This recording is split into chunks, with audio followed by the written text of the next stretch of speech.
உலக பொதுமறை திருக்குறள் அதிகாரம் 27 தவம். திருக்குறள் 261.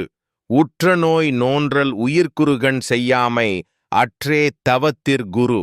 விளக்கம்.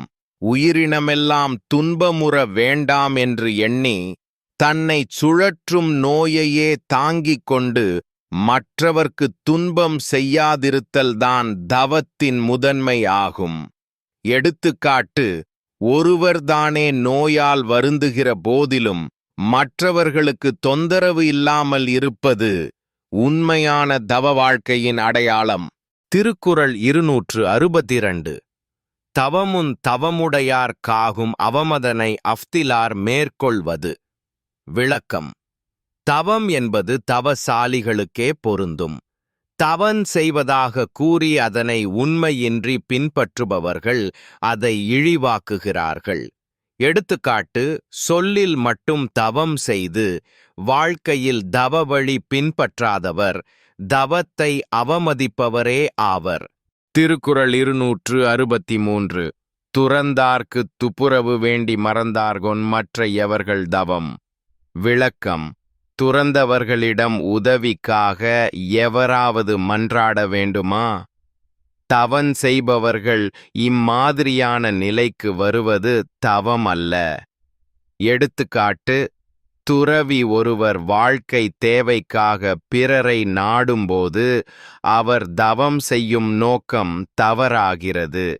திருக்குறள் 264.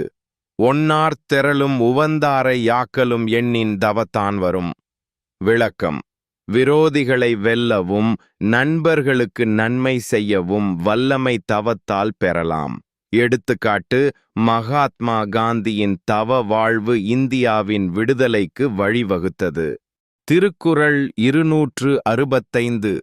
வேண்டிய வேண்டியாங் கெய்தலால் செய்தவம் ஈண்டு முயலப்படும். விளக்கம்.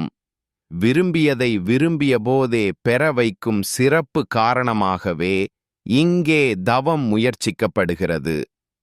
எடுத்துக்காட்டு: ஒரு மாணவன் தேர்வில் தேர்ச்சி பெறுவதற்காக நேர்த்தியாக தவம் செய்வது. திருக்குறள் 266. தவஞ்செய்வார் தங்கருமன் செய்வார் மர் ரல்லார் அவஞ்செய்வார் ஆசையுட்பட்டு. விளக்கம். தவன் செய்வோர் தங்களின் கடமைகளை பூரணமாகச் செய்வார்கள். மற்றவர்கள் ஆசையின் காரணமாக தவறுகளைச் செய்வார்கள். எடுத்துக்காட்டு: சாமியார் ஒருவர் தன்னிடம் வந்தவர்களை நல்ல வழியில் நடத்தி உதவுவது தவம் செய்பவரின் தன்மை. திருக்குறள் 267. சுடச்சுடரும் பொன்போல் ஒளிவிடுந் துன்பன் சுடச்சுட நோர்கிற்பவர்க்கு. விளக்கம். துன்பங்களை தாங்கி தவம் செய்யும் பவருக்கு துன்பம் தங்கம் போல ஒளிவிடும். எடுத்துக்காட்டு: துயரத்தை தாங்கி பயிற்சி செய்யும் வீரர் தங்கப் பதக்கம் பெறுவது போலவே தவ வாழ்வில் ஒளி கிடைக்கும். திருக்குறள் 268. தன்னுயிர் தானறப் பெற்றானை ஏனைய மன்னுயி ரெலாந் தொழும். விளக்கம். தன்னுடைய உயிரை துரத்தும் நிலையடைந்தவரை மற்ற அனைத்து உயிரினங்களும் மதிக்கும். எடுத்துக்காட்டு: புத்தர் தன் வாழ்நாளையே தியாகம் செய்ததால் உலகம் அவரை மதிக்கிறது. திருக்குறள் 269.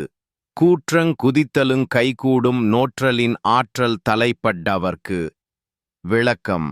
தவத்தின் பலத்தால் மரணத்தையே வெல்லும் வலிமை ஒருவருக்கு கிடைக்கலாம். எடுத்துக்காட்டு: சில யோகிகள் தம் உயிரை சுயமாக துறக்க வல்லவர்களாக மாறுகிறார்கள். திருக்குறள் 270. இலர்பலர் ஆகிய காரணம் நோற்பார் சிலர் பலர் நோலாத்தவர். விளக்கம். தவம் செய்வோர் சிலரே, அதனால் நற்பேறு பெறுவோர் சிலரே. அதேபோல தவம் செய்யாதவர்களே பலராக இருப்பதால் உலகில் இலக்கணம் குறைவு. எடுத்துக்காட்டு: நல்வாழ்க்கைக்கு முயல்பவர்கள் சிலரே, ஏனையோர் விருப்பங்களின் பின்பே செல்லுகின்றனர். Please subscribe, like and comments.